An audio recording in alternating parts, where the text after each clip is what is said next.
Hello and नमस्कार, मैं धर्मवीर यादव स्वागत करता हूं आप सभी का मालवीय एकेडमी के इस ऑनलाइन लर्निंग प्लेटफॉर्म पे और आज के इस क्लास में। तो प्यारे साथियों, कैसे आप सब? हम आशा करते हैं कि आप सभी लोग बहुत ही शानदार होंगे, ज़बरदस्त होंगे और जिंदाबाद होंगे। तो प्यारे साथियों, बीएड ह्यूमैनिटीज़ के तहत हम लोग पॉलिटी का अध्ययन कर रहे हैं और इसी पॉलिटी के तहत आज हम आपको गवर्नर जनरल और वायसराय के बारे में अध्ययन कराने वाले हैं। यानी कि इस वीडियो में हम लोग गवर्नर जनरल और वायसराय के बारे में अध्ययन करेंगे। ठीक है, यह एक ऐसा टॉपिक है जहां से आपके परीक्षा में प्रश्न पूछे जाते हैं। स्पेशली हम लोग जो पढ़ रहे हैं, किस चीज़ के लिए पढ़ रहे हैं प्यारे साथियों? आप सभी को पता है, BHU DU BEd के लिए, BHU DU BEd के लिए। और आप सभी को पता है कि BHU DU BEd के लिए जो पेपर कोड होता है वो क्या होता है? COQP04 होता है। ठीक है, यानी कि अच्छा, ये बीएड ह्यूमैनिटीज़ के लिए। ठीक है, BHU DU BEd से BHU और DU से जो लोग ह्यूमैनिटीज़ से बीएड करना चाहते हैं तो उनके लिए पेपर कोड है वो COQP04 है। और इसके अंतर्गत आप सभी को मैं पॉलिटी का अध्ययन कराता हूँ साथियों, और पॉलिटी के अंतर्गत मैंने आपको 2 वीडियोस दे दिए हैं। ठीक है, उसके बाद आज ये तीसरा वीडियो जिसमें हम लोग बात कर रहे हैं गवर्नर तथा गवर्नर जनरल की और वायसराय की। इसके पहले जो हमने आपको वीडियो दिया, 2 वीडियो, उसमें हमने बात किया यूनियन एंड स्टेट टेरिटरीज यानी कि संघ तथा राज्य क्षेत्रों की। तो प्यारे साथियों, आइए हम लोग बात करते हैं अपने क्लास के। ठीक है, गवर्नर जनरल और वायसराय। पहले मैं दिखा देता हूं कि यहाँ से जो प्रश्न पूछे जाते हैं किस प्रकार के पूछे जाते हैं। मैंने इसमें प्रश्नों को शामिल किया है साथियों। ठीक है, ताकि आपको क्लैरिटी मिल जाए कि यहाँ से प्रश्न पूछे जाते हैं। ठीक है, मैं आपको एक प्रश्न दिखा देता हूं जो इसी बार पूछा गया 2024 में ही। ठीक, यहाँ पे एक प्रश्न आप देख पा रहे होंगे साथियों। प्रश्न है कि नीचे 2 कथन दिए गए हैं, यानी गिवन बेलो आर 2 स्टेटमेंट। वो 2 कथन क्या है? पहला कथन है साथियों, पहला स्टेटमेंट है कि भारत के प्रथम governor general lord William Bentinck थे। यानी कि स्टेटमेंट फर्स्ट क्या कर रहा है कि the first governor general of India was Lord William Bentinck. और दूसरा ऑप्शन है कि स्वतंत्र भारत के प्रथम गवर्नर जनरल पंडित जवाहरलाल नेहरू थे। यानी कि the first governor general of independent India was Jawaharlal Nehru. ये आपको 2 कथन दे दिए गए हैं, 2 स्टेटमेंट दे दिए गए हैं। फिर आपसे कहता है कि select the correct statement from the option given below, यानी कि नीचे दिए गए विकल्पों में से सही कथन का चयन करिए। कह रहा है कथन 1 और कथन दोनों सत्य है, या फिर कह रहा है कथन 1 और कथन 2 दोनों असत्य है, यानी कि दोनों गलत है। और तीसरा ऑप्शन कह रहा है कथन 1 और कथन 2, कथन 1 सत्य है और कथन 2 क्या है? असत्य है। और चौथा ऑप्शन कह रहा है कथन पहला यानी कि स्टेटमेंट फर्स्ट क्या है? फॉल्स यानी असत्य है, और स्टेटमेंट दूसरा क्या है? ट्रू है यानी कि सत्य है। तो इस बेस पे आपसे प्रश्न पूछा जाता है। और ये प्यारे साथियों, जो प्रश्न पूछा गया है BHU DU BEd 2024 में पूछा गया, यानी कि इसी बार पूछा गया था। ठीक है, अब आने वाली परीक्षा में भी यहाँ से आपको प्रश्न देखने को मिलेंगे, इसलिए एक महत्वपूर्ण टॉपिक है, महत्वपूर्ण चैप्टर है। तो इसके बारे में अध्ययन करना हम लोग का धर्म कह लीजिए, फर्ज कह लीजिए, कर्तव्य कह लीजिए, जो भी है बनता है। क्योंकि अगर यहाँ से प्रश्न पूछेगा और हम नहीं पढ़े रहेंगे तो दिक्कत होगा। ठीक है ना? तो आइए बात करते हैं। देखिए, हम लोग किस किस चीज़ों के बारे में बात करेंगे? हम लोग बात करेंगे गवर्नर्स के बारे में। किसके बारे में बात करेंगे? पहले बात करेंगे गवर्नर के बारे में, फिर बात करेंगे गवर्नर जनरल के बारे में। ठीक है, किसके बारे में? गवर्नर जनरल के बारे में। फिर बात करेंगे वायसराय के बारे में। ठीक है, देखिए तीनों चीज़ें जो हैं अलग अलग है। जो गवर्नर है सबसे पहले कहाँ बनाया गया था? बंगाल में। ठीक है, फिर गवर्नर जनरल भी कहाँ बनाया गया था? बंगाल में ही। फिर जो बंगाल का गवर्नर जनरल था उसको पूरे भारत का गवर्नर जनरल बना दिया जाता है। फिर जो भारत का गवर्नर जनरल होता है उस पद को समाप्त करके उसको वायसराय बना दिया जाता है। ठीक है, तो इन सभी चीज़ों की चर्चा हम लोग आज के इस वीडियो में करने वाले हैं, तो बने रहिएगा आप लोग अंत तक। ठीक है, बंगाल का गवर्नर। ठीक है, कहाँ का? Governor of Bengal. तो सबसे पहले इसके अंतर्गत हम किसकी चर्चा करेंगे? रॉबर्ट क्लाइव की। किसकी चर्चा करेंगे प्यारे साथियों? रॉबर्ट क्लाइव की चर्चा करने वाले हैं। ठीक है, अच्छा, रॉबर्ट क्लाइव चर्चा करें इससे पहले मैं एक महत्वपूर्ण फैक्ट आपको बता देता हूँ। ठीक है, ये जो गवर्नर जनरल इन सब का प्रावधान आया कहाँ से आया? ठीक है, देखिए 23 जून 1957 कहा गया भाई, सॉरी 23 जून 1757 कहा गया, 23 जून 1757, यानी कि 23 जून 1757 1757 एक युद्ध होता है, आप सभी को पता है, जिसको हम लोग कहते हैं प्लासी का युद्ध। क्या कहते हैं, प्लासी का युद्ध, वारा प्लासी, ठीक है।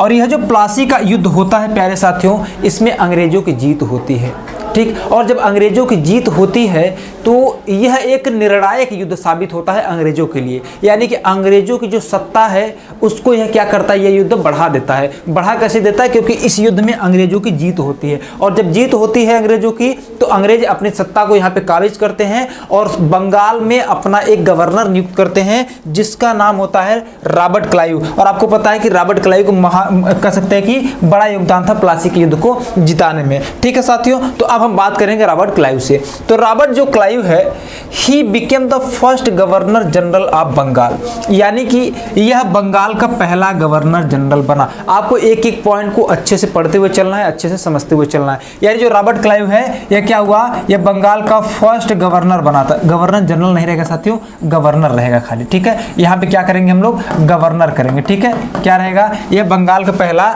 गवर्नर बना था, ठीक है, जनरल नहीं रहेगा, ठीक है, सॉरी, ठीक है। ये बंगाल क्या बना था, पहला गवर्नर बना था।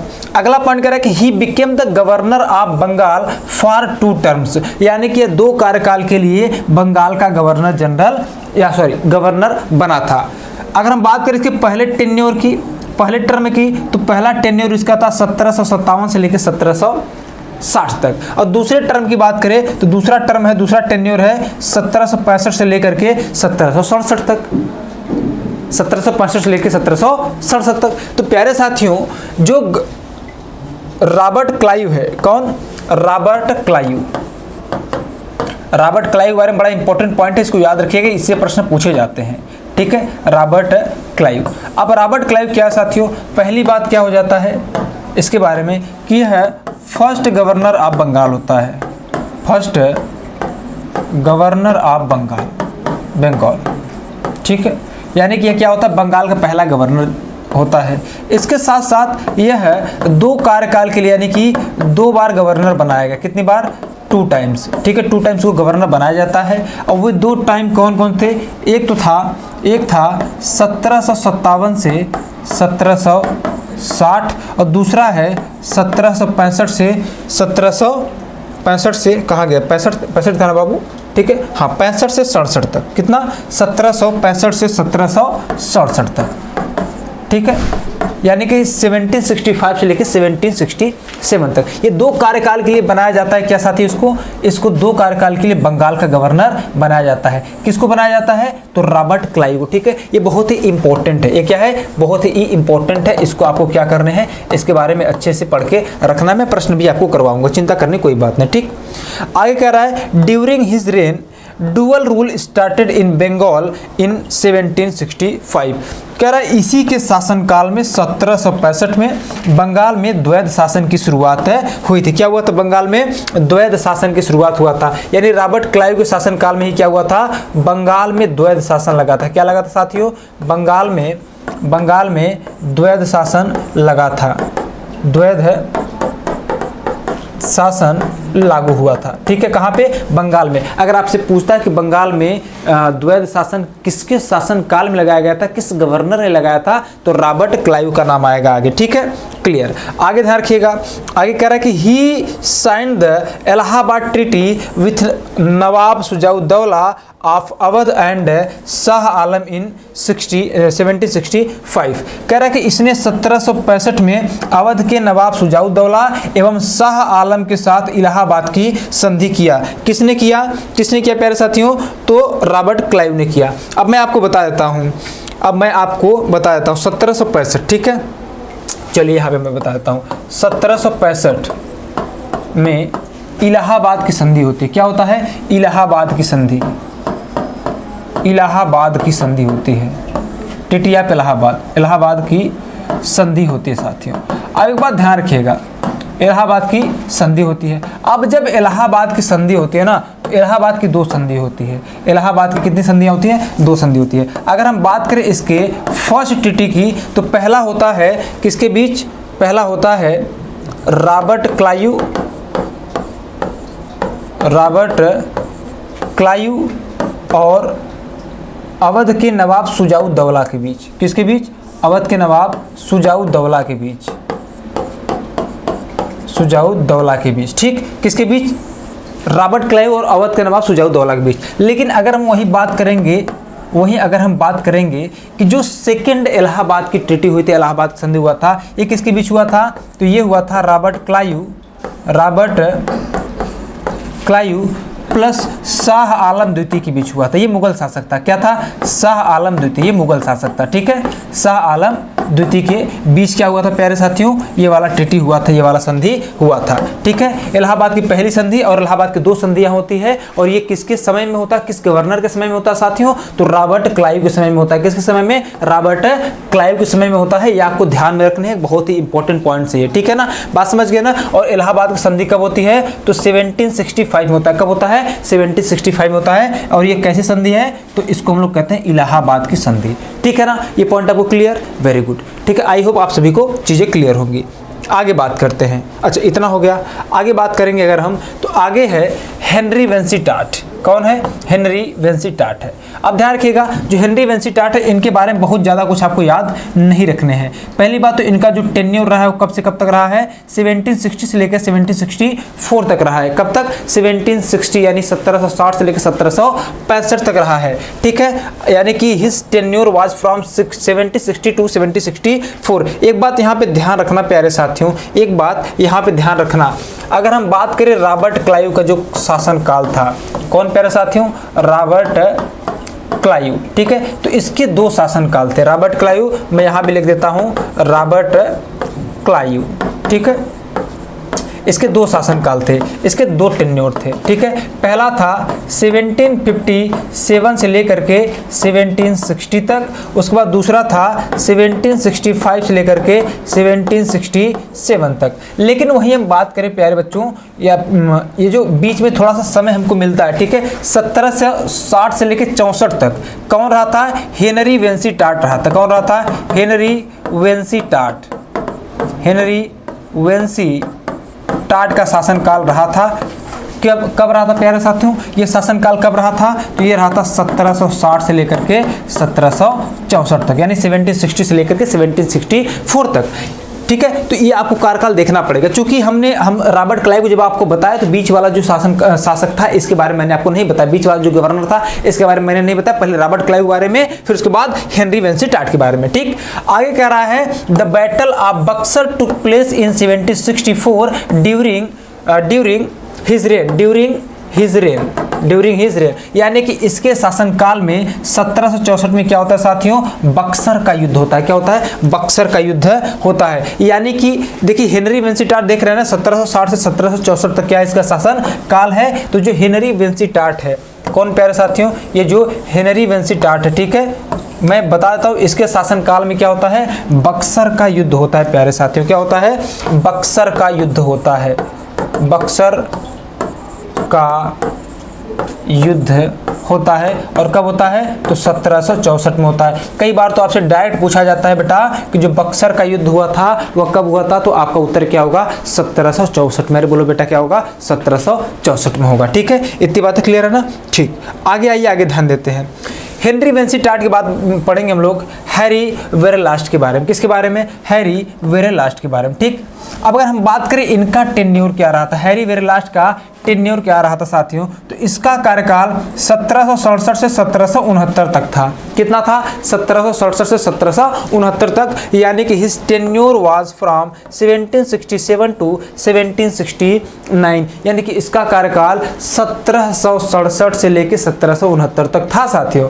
And the first Anglo Mysore war took place during his rain, यानी कि यह हेनरी वेरेलास्ट के समय में ही क्या हुआ था? प्रथम आंग्ल मैसूर युद्ध हुआ था। क्या हुआ था? प्रथम आंग्ल मैसूर युद्ध हुआ था साथियों। अगर आपसे पूछता है कि प्रथम आंग्ल मैसूर युद्ध कब होता है, ठीक है, किसके बारे में हम लोग देखने जा रहे हैं? हैरी वेरेलास्ट के बारे में। किसके बारे में? हैरी वेरेलास्ट। ठीक है, अभी जो प्यारे साथियों हैरी वेरेलास्ट है, ठीक है, ये जो हैरी वेरेलास्ट है, इनके शासनकाल का एक ही बात आपको याद रखना है कि इनके समय में क्या हुआ था? इनके समय में क्या हुआ था? इनके समय में आंग्ल मैसूर युद्ध हुआ था। क्या हुआ था? आंग्ल मैसूर युद्ध हुआ था। आंग्ल मैसूर युद्ध हुआ था। और यह कौन सा था, यह फर्स्ट आंग्ल मैसूर युद्ध हुआ था। ठीक है, आंग्ल मैसूर युद्ध कई बार हुआ था। आंग्ल का मतलब अंग्रेज, मैसूर का मतलब मैसूर के शासक जो थे। ठीक है, तो आंग्ल मैसूर युद्ध जो हुआ था, फर्स्ट जो आंग्ल मैसूर युद्ध हुआ था वह किसके समय में हुआ था, हैरी वेरेलास्ट के समय में हुआ था। ठीक है, और हैरी वेरेलास्ट का जो शासन काल रहा था ये कब से कब तक रहा था, तो आप सभी को मैंने अभी बताया कि 1767 से लेकर 1769 तक रहा था। इतनी बातें क्लियर है सभी को, आई होप इतनी बातें सभी को क्लियर होगा। इसके बाद आएंगे जॉन कर्टियर। कौन, जॉन कर्टियर। तो his tenure was from 1769 to 1772, यानी कि जो जॉन कर्टियर है इनका शासनकाल कब से कब तक रहा था, तो 1769 से लेकर 1772 तक रहा था साथियों। किसका, जॉन कर्टियर का। ठीक है, एक बात ध्यान रखिएगा आप, एक बात ध्यान रखिएगा, मैंने किसके किसके बारे में आपको बता दिया, इसको समझ लीजिए। ठीक है, मैंने आपको बताया यहाँ पे, एक सेकेंड, अच्छा इतनी चीज़ हो गई। मैंने रॉबर्ट क्लाइव के बारे में बता दिया, हेनरी वेनस्टार्ट के बारे में बता दिया, हैरी वेरेलास्ट के बारे में बता दिया। एक और बच्चे थे, कौन, जॉन कर्टियर। कौन बच्चे थे प्यारे, जॉन कर्टियर। ठीक है, जॉन कर्टियर। इनका जो कार्यकाल है बहुत इंपॉर्टेंट नहीं रहा था, लेकिन बस आपको इसको ये इसलिए याद रखना है कि इसका जो शासनकाल था 1769 से लेके 1772 तक था। ठीक है, इसके बारे में, इसके कार्यकाल के बारे में या फिर इसके समय काल के बारे में यहाँ से बहुत ज़्यादा प्रश्न आपसे नहीं पूछे जाते, ऐसा कुछ महत्वपूर्ण नहीं है। ठीक है ना, तो आई होप इतनी चीज़ें आपको क्लियर होगा। आइए आगे बढ़ते हैं और आगे हम लोग बढ़ेंगे वारेन हेस्टिंग की तरफ। किधर बढ़ेंगे प्यारे, वारेन हेस्टिंग की तरफ। ये इंपॉर्टेंट है, ये क्या है प्यारे साथियों, ये काफ़ी इंपॉर्टेंट है, तो इसको मैं मेंशन कर देता हूँ प्यारे साथियों कि यह क्या है, यह काफ़ी महत्वपूर्ण है, काफ़ी इंपॉर्टेंट है। ठीक है, जो चीज़ें इंपॉर्टेंट होंगी, जिनको पढ़ना बहुत ज़्यादा इंपॉर्टेंट होगा, मैं वहाँ पे इंपॉर्टेंट मेंशन कर दूंगा। यानी जिस गवर्नर या गवर्नर जनरल या वायसराय जो भी इंपॉर्टेंट होगा मैं उसको आपको बता देता हूँ। ठीक है, तो यहाँ पे वारेन हेस्टिंग के बारे में महत्वपूर्ण है। शुरुआत में अगर हम आएंगे, देखिए रॉबर्ट क्लाइव के बारे में, तो रॉबर्ट क्लाइव के बारे में मैंने क्या लिखा, जो रॉबर्ट क्लाइव हैं बेटा ये क्या है, ये काफ़ी इंपॉर्टेंट है, इनके बारे में पढ़ना बहुत ज़रूरी है। ठीक है, इंपॉर्टेंट है। उसके बाद रॉबर्ट क्लाइव के बारे में आपको मेनली जानना था। इसके बाद आपको बहुत लोगों के बारे में नहीं जानना है, और इसके बाद जो मुख्य रूप से जानना है आपको, वो जानना है किसके बारे में, वारेन हेस्टिंग के बारे में। ठीक है, तो देखिए कह रहा है कि इसका जो कार्यकाल रहा था, इसका जो टेन्योर रहा था वो 1772 से लेकर के 1785 यानी कि 1772 से लेकर 1785 तक था। His tenure was from 1772 to 1785। The regulating act came into force during his reign in 1773, यानी कि इसके शासनकाल में 1773 में क्या आता है, रेगुलेटिंग एक्ट आता है। ठीक है, ये कहाँ से आए थे, ब्रिटिश से आए थे, ब्रिटेन से आए थे। जो रेगुलेटिंग एक्ट आया था ये अब क्या करने आए थे कि भारत में जो शासन चलाया जाएगा उसको थोड़ा सा रेगुलेट करने के लिए अपने हिसाब से रेगुलेटिंग एक्ट आया था। और जब रेगुलेटिंग एक्ट आता है प्यारे साथियों, तो ये लोग क्या करते हैं, रेगुलेटिंग एक्ट के तहत ही जो बंगाल का गवर्नर होता था, कौन, जो बंगाल का गवर्नर होता ना, अब इसको गवर्नर जनरल बना दिया गया। क्या बना दिया गया, गवर्नर जनरल बना दिया गया। यानी under the regulating act the governor of Bengal, the governor of Bengal was now called the governor general. अब एक बात ध्यान रखिएगा प्यारे साथियों, बड़ा ही इंपॉर्टेंट पॉइंट है, बड़ा ही इंपॉर्टेंट पॉइंट है। कह रहा है वारेन हेस्टिंग के बारे में हम लोग बात कर रहे हैं। क्या कर रहे हैं, किसके बारे में, वारेन हेस्टिंग के बारे में हम लोग बात कर रहे हैं। तो जो वारेन हेस्टिंग्स है साथियों, ठीक है, अगर हम बात करें इसके टेन्योर की, इसका टेन्योर क्या रहा था, तो आप कहेंगे 1772 टू 1785, यानी 1772 से लेके कहाँ तक, 1785 तक इसका क्या रहा था साथियों, कार्यकाल रहा था। ठीक, अच्छा ये तो हो गया कार्यकाल। इसके बारे में मैंने बताया कि 1773 में क्या आता है साथियों, 1773 में आता है रेगुलेटिंग एक्ट। क्या आता है, 1773 में क्या आता है, रेगुलेटिंग एक्ट आता है। क्या आता है, रेगुलेटिंग एक्ट आता है। अब जब रेगुलेटिंग एक्ट आता है साथियों, ठीक है, तो इस रेगुलेटिंग एक्ट के तहत क्या प्रावधान कर दिया गया, आपको मैंने भी बताया, जो बंगाल का गवर्नर था, बंगाल के गवर्नर को गवर्नर जनरल बना दिया गया। ठीक है, क्या किया गया, बंगाल के गवर्नर को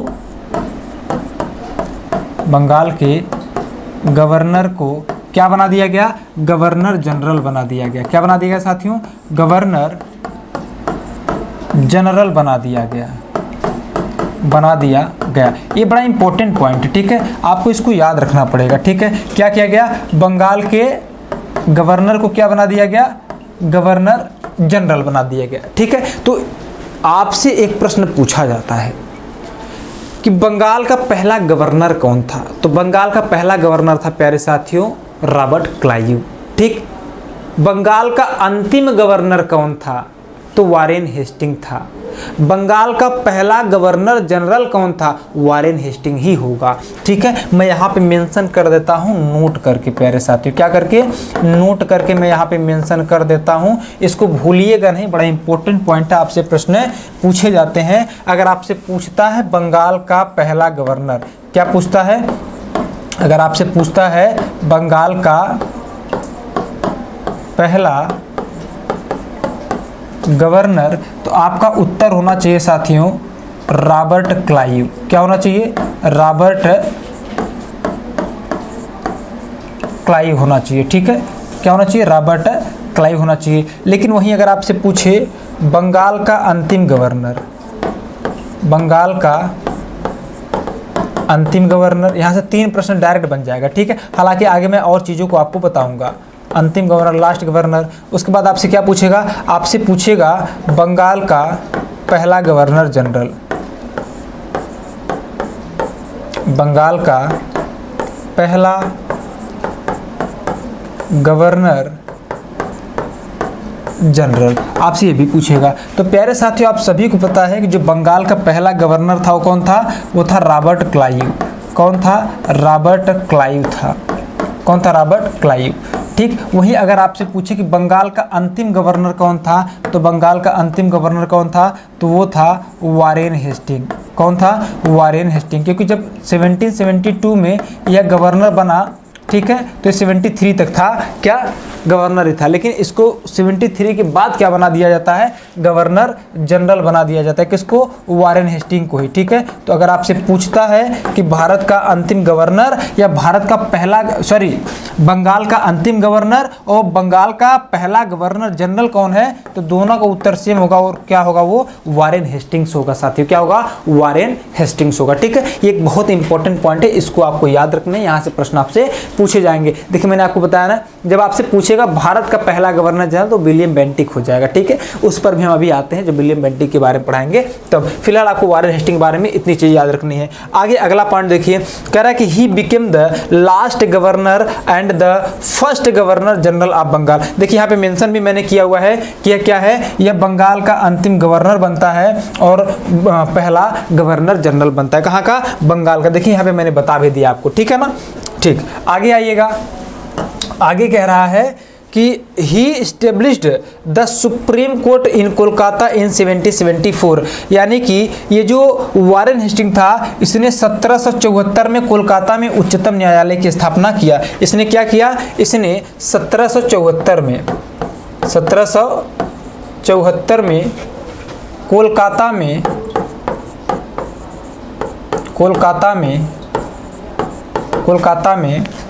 उच्चतम न्यायालय की स्थापना किया। उच्चतम न्यायालय की स्थापना किया। एक बात ध्यान रखिएगा, और आपसे कई बार पूछा जाता है कि जो कोलकाता में प्रथम उच्चतम न्यायालय स्थापित किया गया था उसके पहले न्यायाधीश कौन थे, तो आपको पता है सर एलिजा इम्पे थे। ठीक है, हिस्ट्री के तहत आप लोग इस चीज़ को पढ़े भी होंगे, आई होप पढ़ चुके होंगे, नहीं पढ़े होंगे तो जान लीजिए सर एलिजा इम्पे थे। ठीक है, इसके प्रथम न्यायाधीश, प्रथम जज थे। ठीक है, आगे आपसे एक लाइन कह रहा है कि he ended dual rule in Bengal, यानी कि इसने क्या किया, बंगाल में जो द्वैध शासन लगाया गया था उसकी समाप्ति कर दिया। ठीक है, कब किया करता है, तो 74 के बाद ही करता है। यानी कौन कर देता है बेटा, तो कौन करता है, ये करता है वारेन हेस्टिंग। ठीक है, कौन करता है, वारेन हेस्टिंग। यानी कि इसने का मतलब वारेन हेस्टिंग ने बंगाल में द्वैध शासन समाप्त कर देता है। जो डुअल रूल था उसको क्या कर देता है, द्वैध शासन को समाप्त कर देता है। कौन बेटा, कौन करता है, तो वारेन हेस्टिंग्स कर देता है। इतनी बात क्लियर है ना साथियों। ठीक, आइए आगे बढ़ते हैं, आगे देखते हैं। आगे कह रहा है कि he established the first madrasa in Kolkata in 1781 for Muslim education. कह रहा है कि उसने मुस्लिम शिक्षा के लिए कोलकाता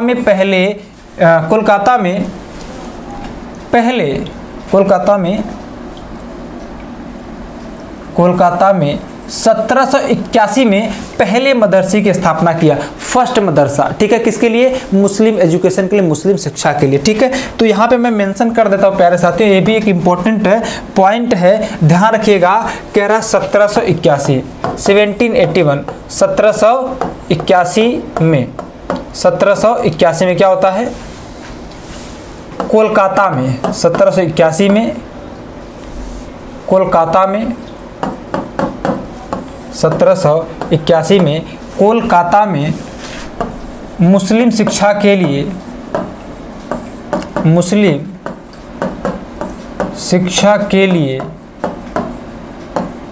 मुस्लिम शिक्षा के लिए क्या करता है? मदरसे की स्थापना करता है। क्या करता है? मदरसे की स्थापना करता है। कौन करता है? वारेन हेस्टिंग करता है, स्थापना करता है। देखिए वारेन हेस्टिंग काफ़ी इंपॉर्टेंट है, इनको नहीं भूलना है आपको, ठीक है। लॉर्ड क्लाइव कहता है, कई बार नाम आता है, कई बार रॉबर्ट क्लाइव, हालांकि नाम उसका रॉबर्ट क्लाइव, ठीक है। तो रॉबर्ट क्लाइव और किसको? वारेन हेस्टिंग को तो बिल्कुल ही नहीं भूलना है, यहाँ से प्रश्न दबा के बनते हैं, ठीक। आगे कह रहा है it was during his reign that Jonathan Duncan established Sanskrit university in Banaras in 1782, और कह रहा है कि इसके शासनकाल के दौरान ही 1782 में जोनाथन डंकन ने बनारस में संस्कृत विश्वविद्यालय की स्थापना करवाई थी। किसने करवाया था? जोनाथन डंकन ने। क्या स्थापित करवाया था? तो संस्कृत विश्वविद्यालय स्थापना, संस्कृत विश्वविद्यालय की स्थापना करवाया था, ठीक है। कब करवाया था भाई? 1782 में। किसने करवाया? जोनाथन डंकन ने। किसने? जोनाथन डंकन ने, जोनाथन डंकन ने संस्कृत विश्वविद्यालय की स्थापना कहाँ पे भाई? कहाँ पे करवाए थे? जोनाथन डंकन ने बनारस में, बनारस में संस्कृत यूनिवर्सिटी यानी कि संस्कृत विश्वविद्यालय की स्थापना करवाया।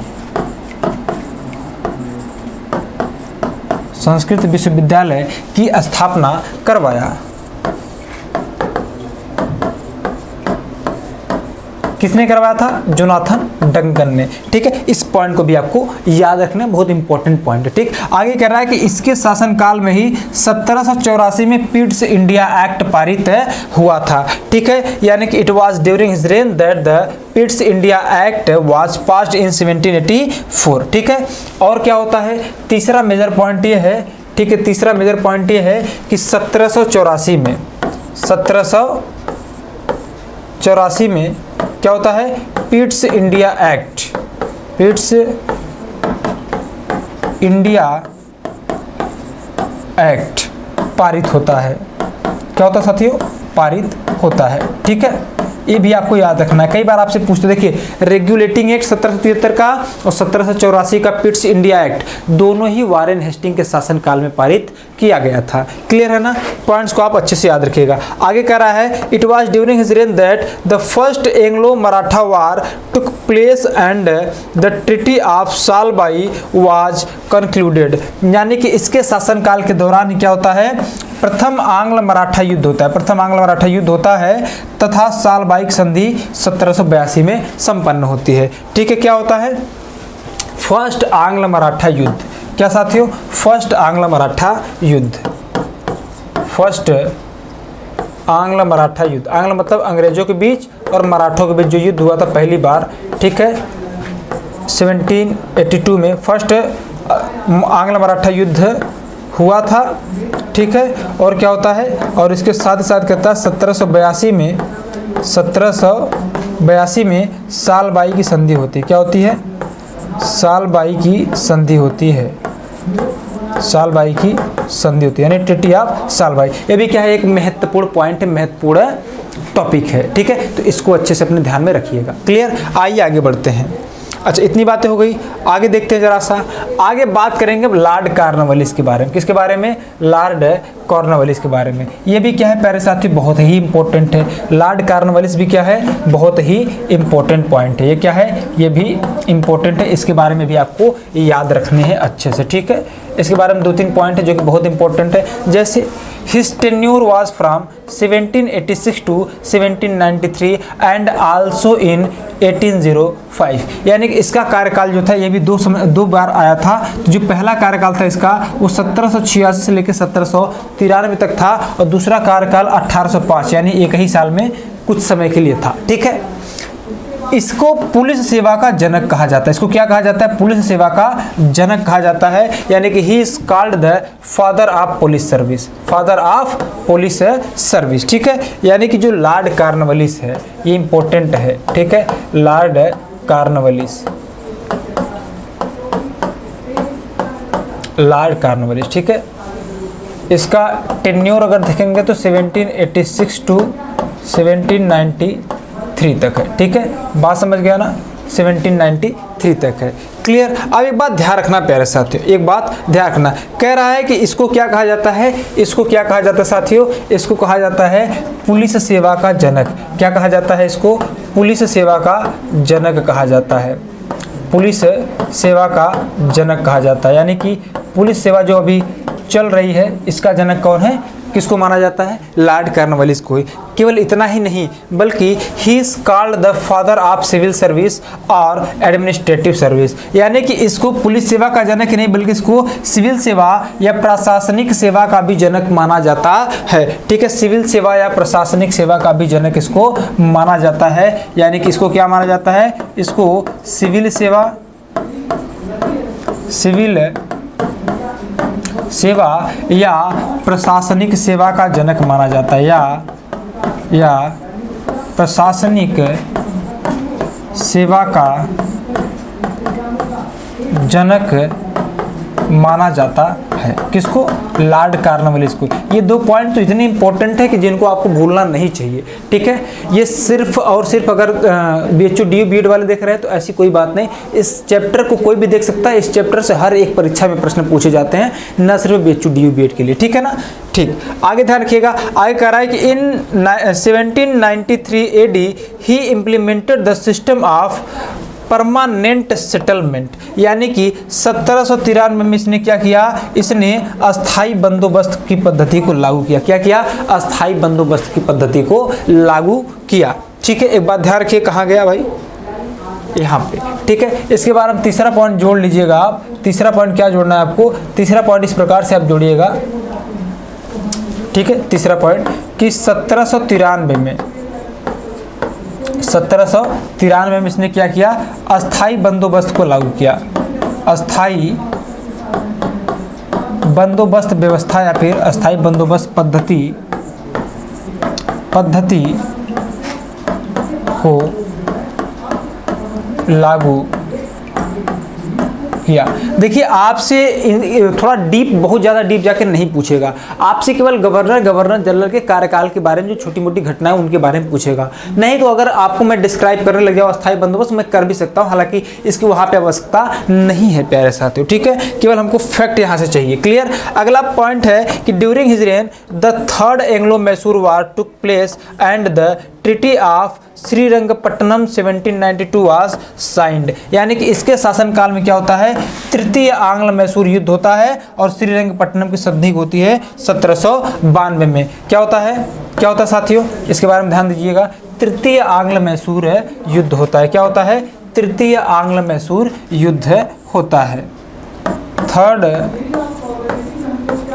आंग्ल मैसूर युद्ध, थर्ड आंग्ल मैसूर युद्ध। अभी जो प्यारे साथियों तृतीय आंग्ल मैसूर युद्ध है, ठीक है, ये किसके बीच होता है? अंग्रेजों और मैसूर के शासक के बीच में होता है। ठीक है, इसके अलावा इसमें क्या होता है? मैसूर के जो शासक होते हैं हार जाते हैं और यहाँ पे होता है एक संधि जिसको हम लोग कहते हैं श्रीरंगपट्टनम की संधि। क्या कहते हैं? हम लोग उसको कहते हैं श्रीरंगपट्टनम की संधि कहते हैं। क्या कहते हैं? श्रीरंगपट्टनम की संधि, श्रीरंगपट्टनम की संधि। और यह जो संधि हुआ था कब हुआ था?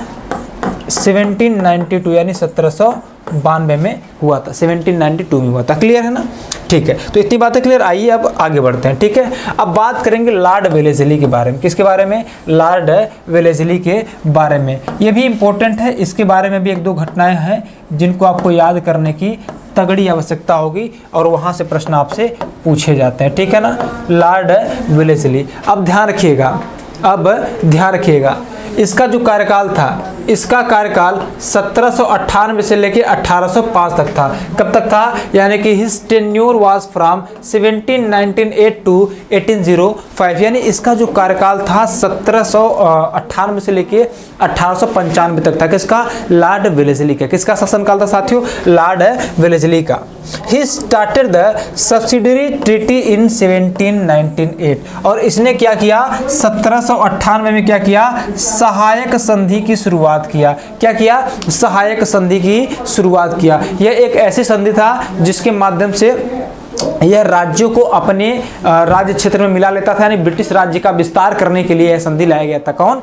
सहायक संधि। यानी सहायक संधि क्यों लाया गया था? तो ब्रिटिश साम्राज्य का विस्तार करने के लिए आप ये कह सकते हैं साथियों। ठीक है,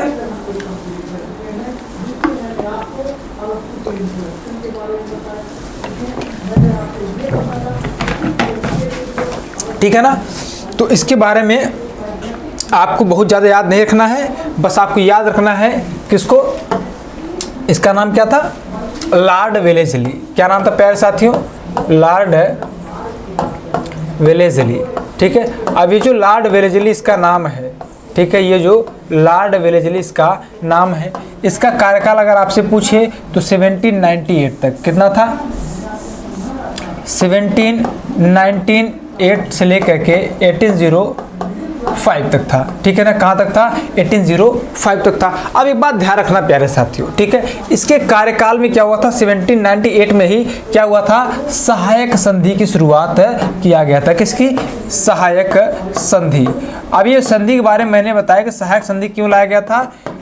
ये जो लॉर्ड वेलेस्ली सहायक संधि लाया था ना, ठीक है, ब्रिटिश साम्राज्य का विस्तार करने के लिए लेकर के आया हुआ था। ठीक, अब यहाँ ध्यान रखिए, कह रहा है कि the first state to accept the subsidiary territory was Hyderabad, यानी कि कह रहा है कि जो सहायक संधि है इसको स्वीकार करने वाला जो पहला राज्य था वो कौन था? हैदराबाद था। ठीक है, यानी सहायक संधि को अगर पूछा जाए स्वीकार करने वाला फर्स्ट स्टेट कौन था, तो फर्स्ट स्टेट कौन था? फर्स्ट स्टेट कौन था? तो हैदराबाद हो जाता है। कौन हो जाता है? हैदराबाद हो जाता है। ठीक है, हैदराबाद। ठीक है ना? आगे ध्यान दीजिएगा, आगे क्या कह रहा है? आगे कह रहा है कि he established Fort William college in Calcutta. क्या? Fort William college. और इसने क्या किया? कलकत्ता में फोर्ट विलियम कॉलेज की स्थापना किया। किसने? लॉर्ड वेलेस्ली ने। यानी कि एक तो इसके बारे में सहायक संधि को आपको याद रखना है, बहुत इंपॉर्टेंट फैक्ट है ये। ठीक, और जो दूसरा मेजर पॉइंट ये है कि इसके समय में क्या हुआ था? फोर्ट विलियम कॉलेज की स्थापना हुआ था। ठीक है, इसने क्या किया? फोर्ट विलियम कॉलेज की स्थापना किया था। कहाँ पे? कलकत्ता में किया था। कहाँ पे? कलकत्ता में। ठीक है ना? किसने भाई? लॉर्ड वेलेस्ली ने। ठीक है, तो इसके बारे में ये दो पॉइंट आपको याद रखने हैं और ये दो पॉइंट बहुत इंपॉर्टेंट है। सामान्यतः यही दो पॉइंट आपसे हमेशा पूछे जाते हैं। ठीक है ना? Lord Wellesley. आइए आगे बात करते हैं अगले पॉइंट पे। आगे बात करेंगे हम लोग लॉर्ड विलियम बेंटिक की। किसकी? लॉर्ड विलियम बेंटिक की। ठीक है, ये मोस्ट इंपॉर्टेंट है। ये क्या है? ये भी क्या है? काफ़ी इंपॉर्टेंट पॉइंट है। ठीक है ना? ये भी क्या है प्यारे साथियों? काफ़ी इंपॉर्टेंट पॉइंट है, लॉर्ड विलियम बेंटिक। ठीक है, अब अगर इंपॉर्टेंट पॉइंट तो भाई हम छोड़ने वाले तो है नहीं, बात समझ रहे हैं? अगर इंपॉर्टेंट पॉइंट है तो हम तो छोड़ने वाले है नहीं, है ना? तो आइए, अगर छोड़ने वाले हैं नहीं तो आइए हम इस पर क्या करते हैं प्यारे साथियों? बात करते हैं। ठीक है ना? एक बात ध्यान रखिएगा, जो लॉर्ड विलियम बेंटिक है, ठीक है, अगर हम बात करें साथियों इसके टेन्योर की, तो कह रहा है कि इसका शासनकाल 1828 से लेकर 1835 तक था। यानी कि टेन्योर वाज फ्रॉम 1828 टू 1835। ये किसके बारे में बात हो रही है? लॉर्ड विलियम बेंटिक के बारे में। ठीक है, ये इंपॉर्टेंट पॉइंट है, पहले ही बता दिया हूँ, आपको याद रखने। लॉर्ड विलियम बेंटिक के बारे में बात होने जा रही है। बेंटिक, इसका शासनकाल कितना बताया मैंने, 1828 से लेकर कहाँ तक, 1835 तक मैंने बताया। इसका जो कार्यकाल था 1828 से शुरू होता है और 1835 तक जाता है। कहाँ तक जाता है, 1835 तक जाता है। अब प्यारे साथियों इसके बारे में ध्यान रखिएगा आप लोग, ठीक है।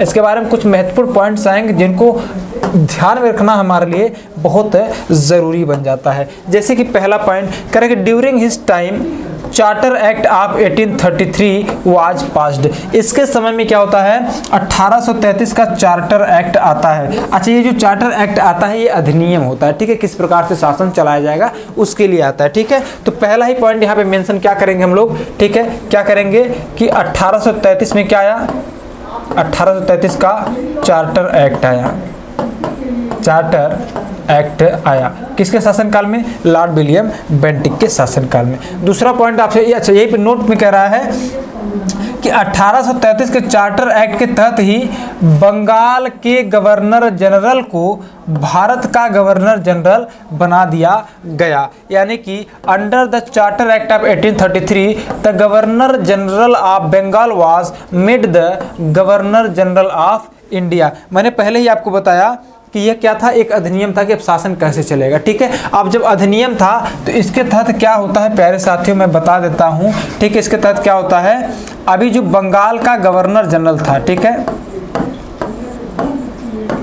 बंगाल का गवर्नर जनरल, बंगाल के गवर्नर जनरल को क्या बना दिया गया, बंगाल के गवर्नर जनरल को क्या बना दिया गया प्यारे साथियों, भारत का गवर्नर जनरल बना दिया गया। क्या बना दिया गया, भारत का गवर्नर जनरल बना दिया जाता है, भारत का गवर्नर जनरल बना दिया जाता है। ये बड़ा इंपॉर्टेंट लाइन है।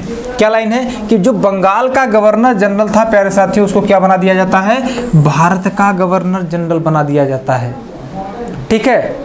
अभी केवल बंगाल तक सीमित था, लेकिन अब जो है कि शासन को अपने विस्तारित कर लिए हैं, काफ़ी बढ़ा लिए हैं, स्प्रेड कर लिए हैं। अब जो बंगाल का गवर्नर होगा वो केवल बंगाल तक सीमित नहीं रहेगा, वो पूरे भारत का गवर्नर जनरल बन गया। ये 1833 के चार्टर एक्ट में आता, ये बड़ा इंपॉर्टेंट पॉइंट है, ठीक है। अब अगर ऐसी बात होती है प्यारे साथियों, अब जो बंगाल का गवर्नर जनरल था वो भारत का गवर्नर जनरल बन गया, ठीक है। तो यहाँ पे कुछ पॉइंट्स को हम लोग क्या करेंगे, नोट करेंगे। जैसे पहला पॉइंट अगर आपसे पूछे, मैं यहाँ पे नोट मेंशन कर देता हूँ। क्या मेंशन करता हूँ मैं यहाँ पे मेंशन कर देता हूँ नोट, ठीक है। और नोट के तहत ही हम 2-3 पॉइंट यहाँ पे मेंशन करते हैं और लिखते हैं साथियों। जैसे कि अगर हम पहला पॉइंट लिखें तो पहला हो जाएगा, बंगाल का अंतिम गवर्नर जनरल, अंतिम गवर्नर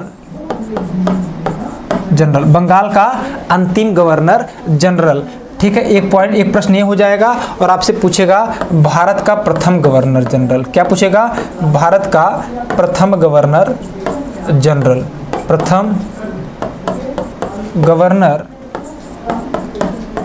जनरल, ठीक है, प्रथम गवर्नर जनरल। तो वो कौन हो जाएगा, लॉर्ड विलियम बेंटिक हो जाएगा प्यारे साथियों। इन दोनों ही प्रश्न का उत्तर क्या है, इस दोनों ही प्रश्न का एक ही उत्तर है और वह क्या है प्यारे साथियों, लॉर्ड विलियम बेंटिक है। क्या है, लॉर्ड विलियम बेंटिक है, लॉर्ड विलियम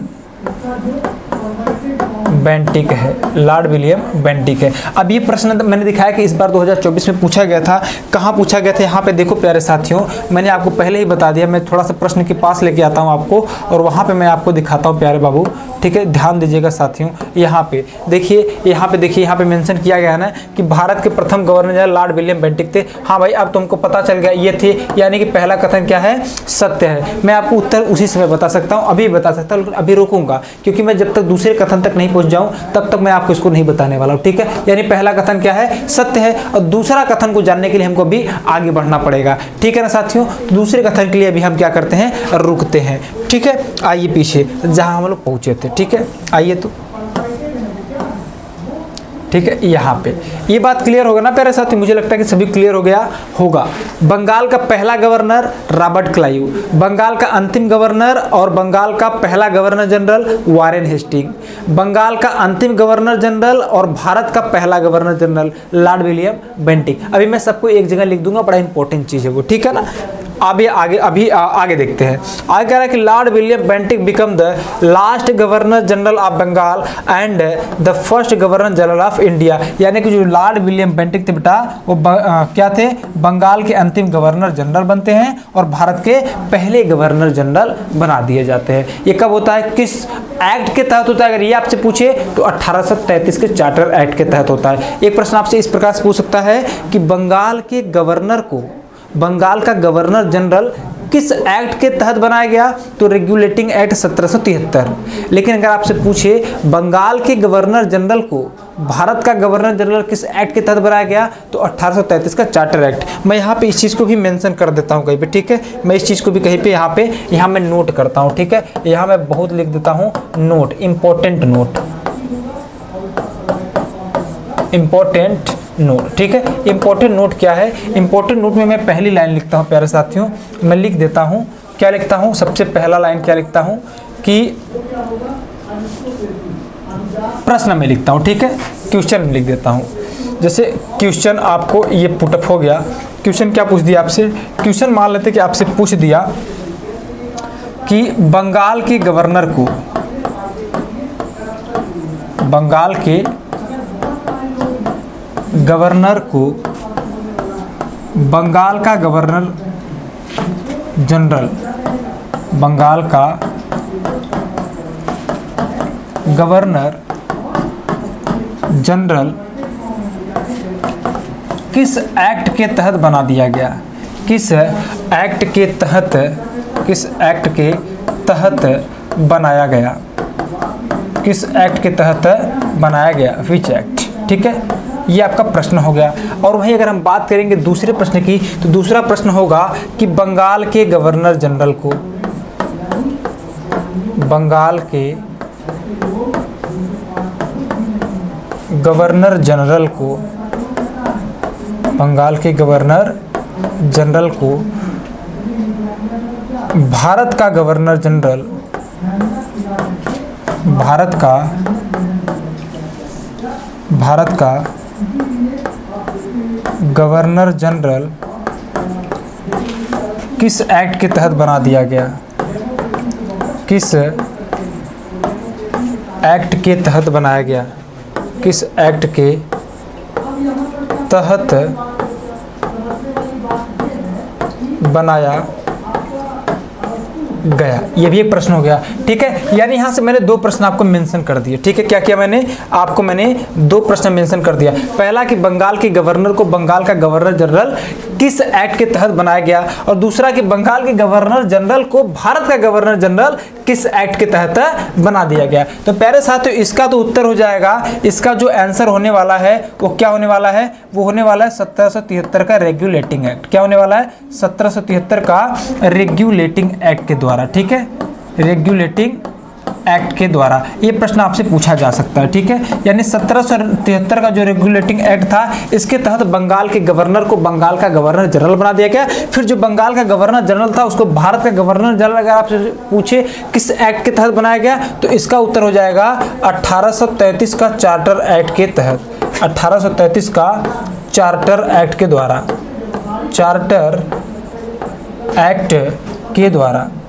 ठीक है, 1833 के चार्टर एक्ट के द्वारा, ठीक है। तो ये दो प्रश्न बड़े इंपॉर्टेंट हो जाते हैं, इसको आप ध्यान में रखना प्यारे साथियों, ठीक है ना। अब हम आगे बढ़ते हैं, ठीक है, ध्यान दीजिएगा। आगे कह रहा है in 1829 he abolish the practice of sati with the help of Raja Ram Mohan Roy. कह रहा है कि 1829 में इसने राजा राम मोहन राय के सहयोग से सती प्रथा को समाप्त कर दिया। किसने भाई, किसने समाप्त कर दिया? तो लॉर्ड विलियम बेंटिक ने। कब भाई, कब किया? तो 1829 में कर दिया, ठीक है। आइए इसी पॉइंट को हम लोग यहाँ पे मेंशन करते हैं, ठीक है, यहाँ पे मेंशन करते हैं। चलो इस कलर को उठा लेते हैं, ठीक है, ध्यान रखिएगा। कह रहा है कब भाई? 1829 में राजा राम मोहन राय की सहायता से, राजा राम मोहन राय की सहायता से, राजा राम मोहन राय की सहायता से इसने सती प्रथा को समाप्त कर दिया। सती प्रथा को समाप्त कर दिया। वैसे अगर देखा जाए तो ये सती प्रथा नहीं थी, यह एक कुप्रथा था। ठीक है, इसमें क्या होता था, सती प्रथा में क्या होता था, ठीक, हालांकि इस सब चीज़ों की जरूरत नहीं इतना डीप जाने की, लेकिन मैं नॉर्मली बता देता हूँ आपको। जो सती प्रथा होता था, इसमें क्या होता था कि जो महिला होती थी उसको, वह अपने पति के प्रति बहुत सती होती थी, यानी उसके अलावा किसी पुरुष को देखना, किसी पुरुष के प्रति आकर्षित होना, ऐसा नहीं था। और इसके अलावा अगर पति मर जाए तो उस पत्नी को उस पति के साथ जला दिया जाता था, जिंदा जला दिया जाता था। तो क्या ये प्रथा है? नहीं, ये कुप्रथा है। बात समझ रहे हैं ना? ठीक है।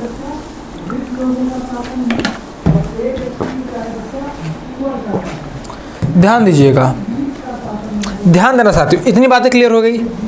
आगे एक लाइन और है कि he made English medium the medium of higher education, यानी कि इसने अंग्रेजी माध्यम को उच्च शिक्षा का माध्यम बनाया। बड़ा ही इंपॉर्टेंट पॉइंट है प्यारे साथी, बड़ा ही इंपॉर्टेंट पॉइंट है। ठीक है, आपसे पूछा जाता है कि अंग्रेजी माध्यम को किसने शिक्षा का माध्यम बनाया, तो लॉर्ड विलियम बेंटिक ने बनाया था प्यारे साथियों। किसने बनाया था? लॉर्ड विलियम बेंटिक ने बनाया था। आइए इसी को क्या करते हैं, यहाँ पे हम मेंशन करते हैं कि जो लॉर्ड विलियम बेंटिक था, ठीक है, यानी कि इसने अंग्रेजी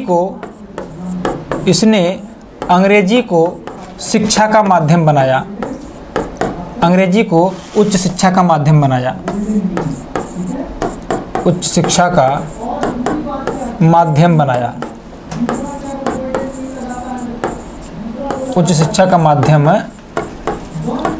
बनाया। यानी कि अगर आपसे पूछे अंग्रेजी को उच्च शिक्षा का माध्यम या फिर शिक्षा का माध्यम किसने बनाया, तो लॉर्ड विलियम बेंटिक ने बनाया था। किसने? लॉर्ड विलियम बेंटिक ने बनाया था साथियों। ये बड़ा इंपॉर्टेंट पॉइंट है, ठीक है ना। आई होप इतनी सारी चीजें आपको क्लियर हुई होंगी। आइए अब आगे बढ़ते हैं।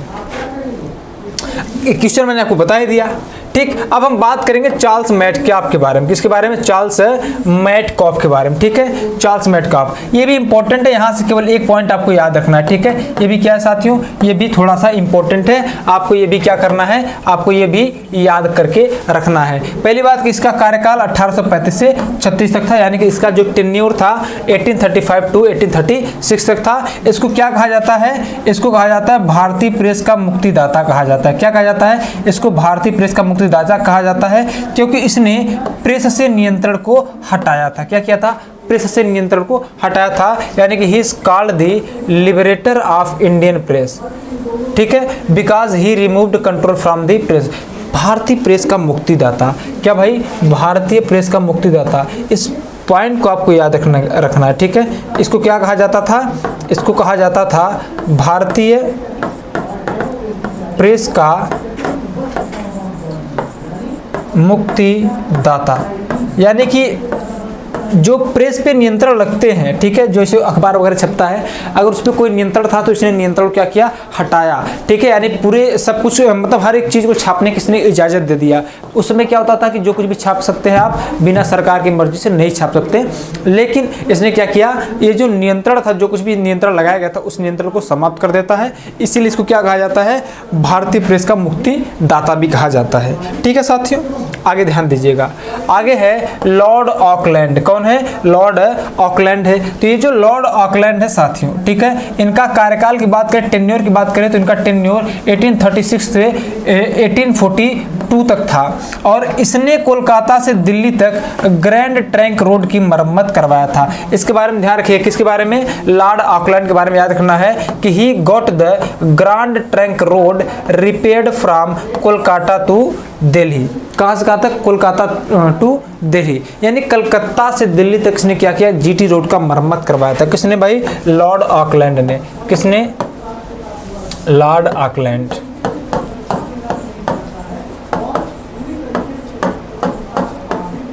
Lord Auckland.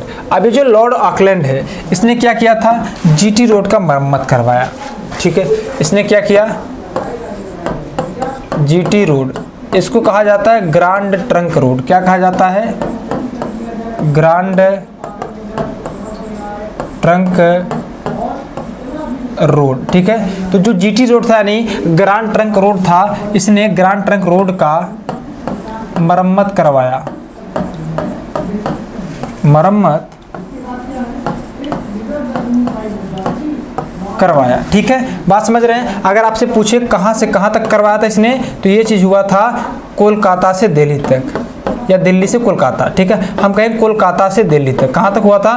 कोलकाता से दिल्ली तक। कोलकाता से दिल्ली क्यों करें प्यारे साथी, मैं आपको बताता हूँ। कोलकाता से दिल्ली, ठीक है, ध्यान रखिएगा। यहाँ तक इसने क्या करवाया था? रिपेयर करवाया था, मरम्मत करवाया था। लेकिन जबकि अगर हम बात करेंगे जीटी रोड की, किसकी बात करेंगे? अगर प्यारे बच्चों हम बात करें आपसे जीटी रोड, यानी जिसको हम लोग क्या कहते हैं, ग्रांड ट्रंक रोड। ठीक है, या फिर मैं यहाँ फिर से मेंशन कर देता हूँ जीटी रोड। अब ये जो जीटी रोड है, अब ये जो जीटी रोड है ना, जीटी रोड को अगर हम बात करें, इसको बनवाया किसने था? तो इसको बनवाया गया था साथियों शेरशाह सूरी के द्वारा। ठीक है, इसको शेरशाह सूरी ने बनवाया था। किसने? इसको शेरशाह सूरी ने बनवाया था। किसने? शेरशाह सूरी ने बनवाया था। ठीक है, और ये जो जीटी रोड है ना, ये कहाँ से कहाँ तक था? कलकत्ता से लाहौर तक, कलकत्ता से लाहौर तक। ठीक है, यानी यह जो सड़क है यह पाकिस्तान तक जाती है। बात समझ रहे हैं? चूंकि पाकिस्तान बट गया तो अब हम कह सकते हैं भारत में ही है, लेकिन इसका जो मरम्मत करवाया गया कलकत्ता से दिल्ली तक करवाया जाता है। किसके द्वारा? लॉर्ड ऑकलैंड के द्वारा। ठीक है, ये पॉइंट को आपको क्या करना है? याद करके रखना है। क्लियर है ना? आगे ध्यान दीजिएगा, आगे ध्यान दीजिएगा। Grand trunk road was build by Sher Shah Suri. अच्छा, ये तो मैंने आपको बता दिया। इसके बाद आते हैं बेटा लॉर्ड एलनबरो। ठीक है, ये सब उतनी इंपॉर्टेंट नहीं है। ठीक है, लेकिन आपको क्या करना है? याद रखना है। लॉर्ड एलनबरो का क्या कार्यकाल 1842 से 44 तक था, यानी इसका कार्यकाल 1842 से 44 तक था। इसने भारत में दास प्रथा का अंत किया, यानी कि he ended the system of das in India. ठीक है, यानी कि आपको क्या करना है? इसके बारे में याद रखना है। किसके बारे में? Lord Ellenborough. कौन भाई? Lord Ellenborough, Lord Ellenborough, Lord Ellenborough. अभी जो लॉर्ड एलनबरो हैं, ठीक है, ये जो लॉर्ड एलनबरो हैं साथियों, इनके बारे में आपको क्या याद रखना है? इनके बारे में आपको ये याद रखना है कि इन्होंने क्या किया था?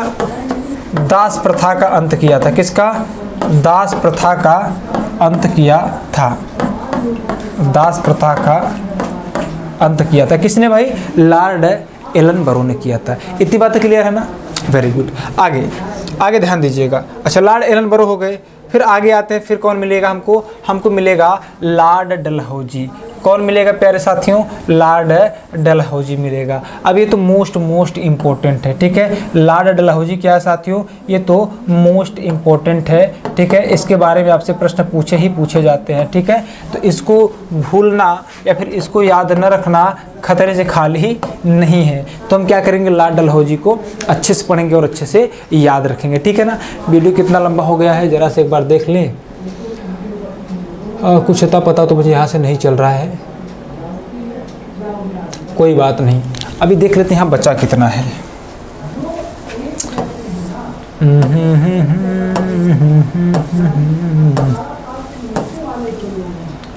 आता न 1 2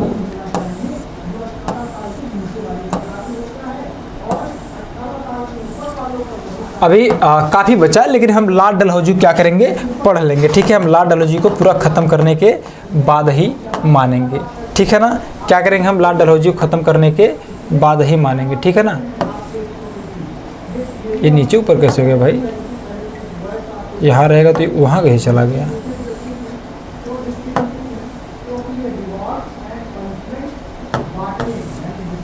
होता रहता है भाई ऊपर नीचे, उससे हमको क्या लेना था? आइए हम लोग बात करते हैं जहाँ पे हम लोग पहुँचे हुए हैं। ठीक है ना?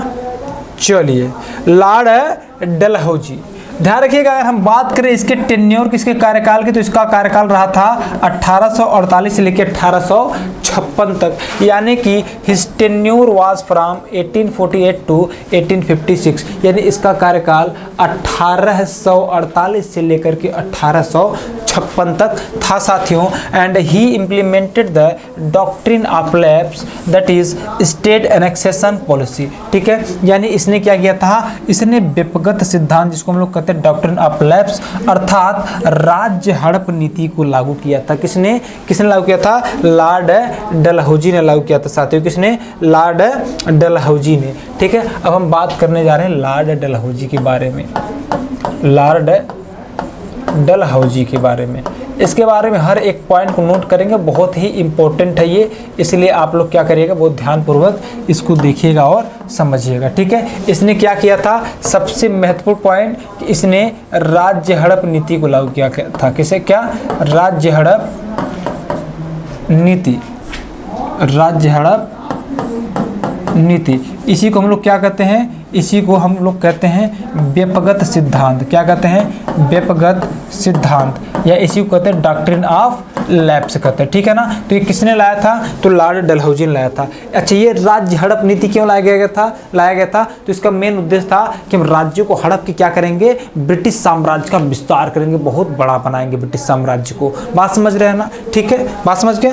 अगला पॉइंट कह रहा है कि during his time the British empire expanded a lot, यानी कि इसके समय में ब्रिटिश साम्राज्य क्या होता है, अत्यधिक विस्तारित होता है। अब सोचिए, जो ब्रिटिश साम्राज्य राज्यों को हड़प हड़प के मिलाएगा, ठीक है, राज्य को हड़प हड़प के मिलाएगा, तो इसका विस्तार होगा कि नहीं, इसका जो साम्राज्य बड़ा होगा कि नहीं? जाहिर सी बात है, इसका क्या होगा, साम्राज्य विस्तार होगा ही होगा।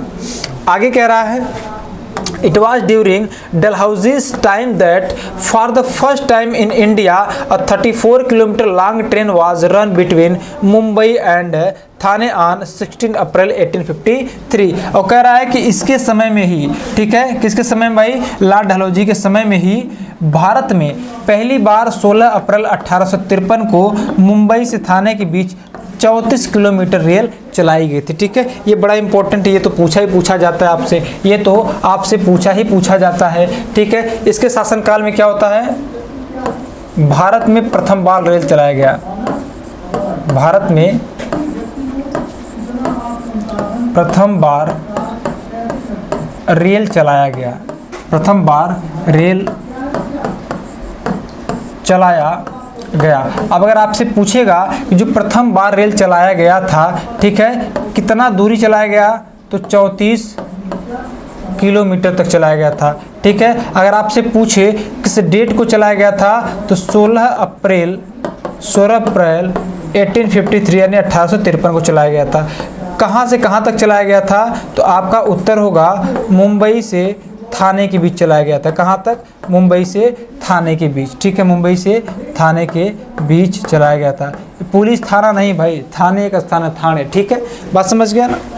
आगे अगला पॉइंट कह रहा है कि Dalhousie is considered the father of railways in India, यानी डलहौजी को क्या माना जाता है, भारत में रेलवे का जनक माना जाता है। किसको भाई? लॉर्ड डलहौजी को। ठीक है ना, किसको? लॉर्ड डलहौजी को क्या माना जाता है, लॉर्ड डलहौजी को क्या माना जाता है, भारत में रेलवे का जनक माना जाता है। इसको क्या माना जाता है, भारत में रेलवे का जनक। और ये बड़ा ही इंपॉर्टेंट पॉइंट है, भारत में क्या माना जाता है, रेलवे का जनक, father of railway in India. ठीक है, चूंकि भारत में पहली बार रेल जो चलाया गया था वो इसी शासनकाल में चलाया गया था,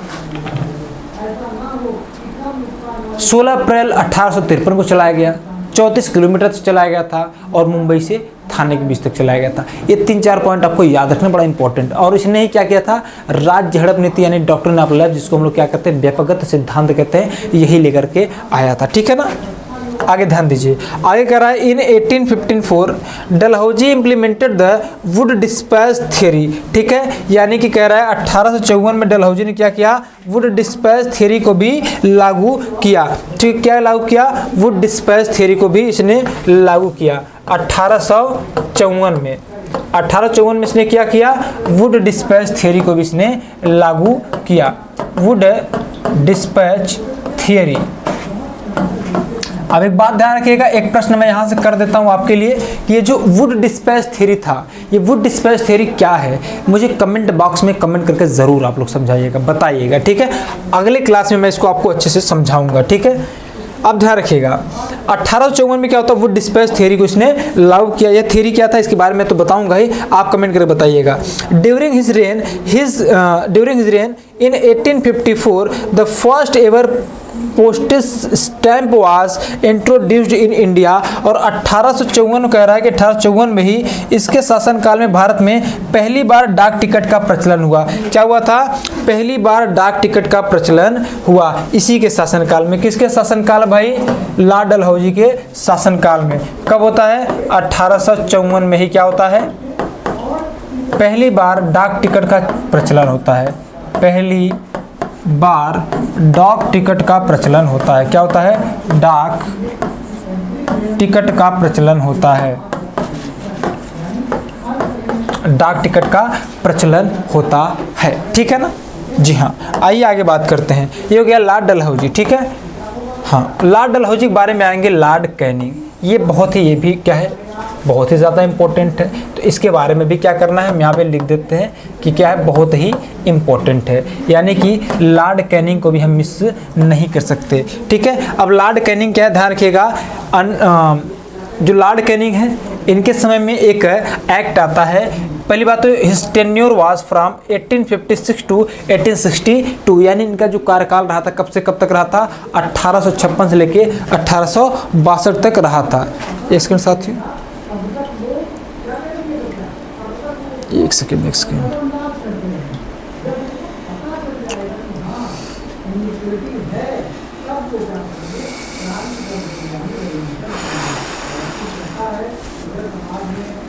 ठीक है, एक बात ध्यान रखिए, हिज टेन्योर वाज, यानी कि इनका जो कार्यकाल था कब से कब तक था, 1856 से लेकर 1862 तक था साथियों। इसका जो कार्यकाल था 1856 से 62 तक था। और इसके शासनकाल में ना एक अधिनियम आता है, यानी during his reign the government of India act 1858 come into force in 1858। कह रहा है इसके शासनकाल में 1858 में भारत शासन अधिनियम 1858 आता है। और जब भारत शासन अधिनियम 1858 आता है, यानी under the government of India act the governor general of India was made the viceroy of India. यानी भारत शासन अधिनियम 1858 के तहत भारत के गवर्नर जनरल को भारत का वायसराय बना दिया गया। क्या बना दिया गया, अब वायसराय बना दिया गया, ठीक है। अब यहाँ पे हम बात करेंगे साथियों आपसे, ठीक है। यहाँ पे एक बहुत अच्छा स्लाइड हम मेंशन करने जा रहे हैं। यहीं पे हम बंगाल गवर्नर, बंगाल का अंतिम गवर्नर तथा बंगाल का पहला गवर्नर जनरल सबको मेंशन करने जा रहे हैं एक साथ, ठीक है। आपसे एक प्रश्न पूछेगा, प्रश्न होगा बंगाल का प्रथम गवर्नर। क्या होगा, बंगाल का प्रथम गवर्नर, ठीक। दूसरा प्रश्न क्या हो जाएगा, दूसरा प्रश्न हो जाएगा साथियों, बंगाल का अंतिम गवर्नर,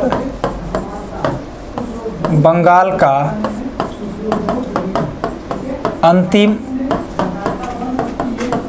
गवर्नर और बंगाल का पहला गवर्नर जनरल। बंगाल का पहला गवर्नर जनरल, ठीक। अगला जो प्रश्न होगा, अगला प्रश्न होगा बंगाल का अंतिम गवर्नर जनरल, बंगाल का अंतिम गवर्नर जनरल, अंतिम गवर्नर जनरल और भारत का प्रथम गवर्नर जनरल, भारत का प्रथम गवर्नर जनरल, प्रथम गवर्नर जनरल, ठीक है। बड़ा इंपॉर्टेंट है, ध्यान दीजिएगा, ठीक। इसके बाद आपसे एक प्रश्न पूछता है, इसके बाद आपसे एक प्रश्न पूछता है भारत का अंतिम गवर्नर जनरल, भारत का अंतिम गवर्नर जनरल और आपसे पूछेगा भारत का प्रथम वायसराय, भारत का प्रथम वायसराय, ठीक है। देखिए जो मैंने मेंशन किया बहुत ध्यान से समझने का कोशिश करिएगा। मैंने मेंशन किया बंगाल का प्रथम गवर्नर, फिर बंगाल का अंतिम गवर्नर और बंगाल का पहला गवर्नर जनरल, दोनों एक ही व्यक्ति होगा। बंगाल का अंतिम गवर्नर जनरल और बंगाल का प्रथम गवर्नर जनरल, ठीक है, सॉरी, बंगाल का अंतिम गवर्नर जनरल और भारत का प्रथम गवर्नर जनरल, ये एक ही व्यक्ति होगा।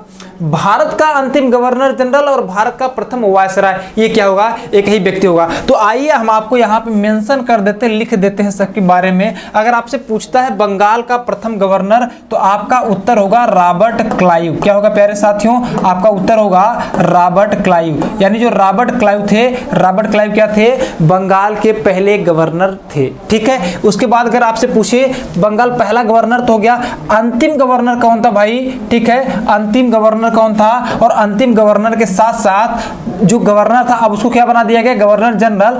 तो बंगाल का अंतिम गवर्नर और बंगाल का प्रथम गवर्नर जनरल वे कौन बने थे, तो वे बने थे वारेन हेस्टिंग। अरे बोलो कौन बने थे, वारेन हेस्टिंग्स बने थे, ठीक है, कौन बने थे, वारेन हेस्टिंग्स बने थे। फिर उसके बाद आपसे क्या पूछेगा, आपसे पूछेगा कि भाई अंतिम गवर्नर जनरल भी हो गया, ठीक है, सॉरी, बंगाल का पहला गवर्नर जनरल भी हो गया, ठीक है।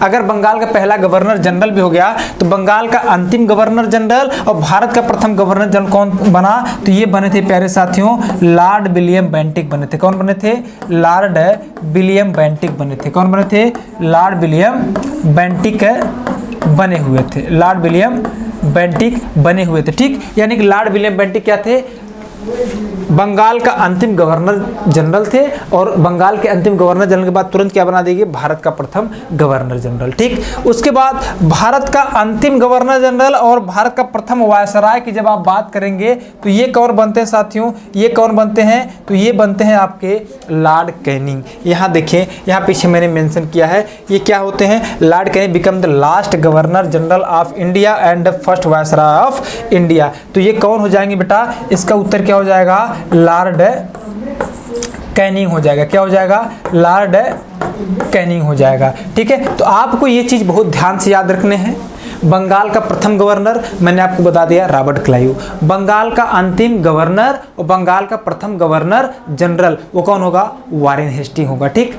अब फिर बंगाल का अंतिम गवर्नर जनरल और भारत का प्रथम गवर्नर जनरल कौन हो जाएगा, लॉर्ड विलियम बेंटिक हो जाएगा। फिर भारत का अंतिम गवर्नर जनरल और भारत का प्रथम वायसराय लॉर्ड कैनिंग हो जाएंगे। तो प्यारे साथियों, ये चीज़ें जो मैंने आपको लिखवाया है, ये चीज़ें आपसे कई बार परीक्षाओं में पूछी जा चुकी हैं, तो इसको आप हल्के में न लीजिएगा, ठीक है, ध्यान रखिएगा। कई बार लोगों मन में होगा कि ये केवल BHU DU BED के लिए है, तो ऐसा नहीं है प्यारे साथियों, ये स्पेशली उनके लिए है। लेकिन ये ऐसा टॉपिक है जहाँ से भारत के सभी परीक्षाओं में प्रश्न पूछे जाते हैं, तो आपको इस चीज़ को बहुत हल्के में नहीं लेना है और आपको बहुत ध्यानपूर्वक इसको याद रखने हैं। खास करके इतना पॉइंट तो आपसे हमेशा ही पूछा जाता है और हर परीक्षा में पूछा जाता है, ठीक है ना। तो ठीक है, आज के लिए बस इतना है। जब हम अगला लेक्चर लेंगे, अगला क्लास जब आएंगे, तो उसमें हम इससे रिलेटेड MCQs भी आपको करवाएंगे, ठीक है। तो वीडियो आपको कैसा लगा, वीडियो के बारे में जो है कि अपना विचार कमेंट बॉक्स में डिस्क्राइब कीजिएगा, और पहली बार आए हैं मालवी एकेडमी के यूट्यूब चैनल पे तो चैनल को सब्सक्राइब कीजिएगा। तब तक के लिए जय हिंद, जय भारत।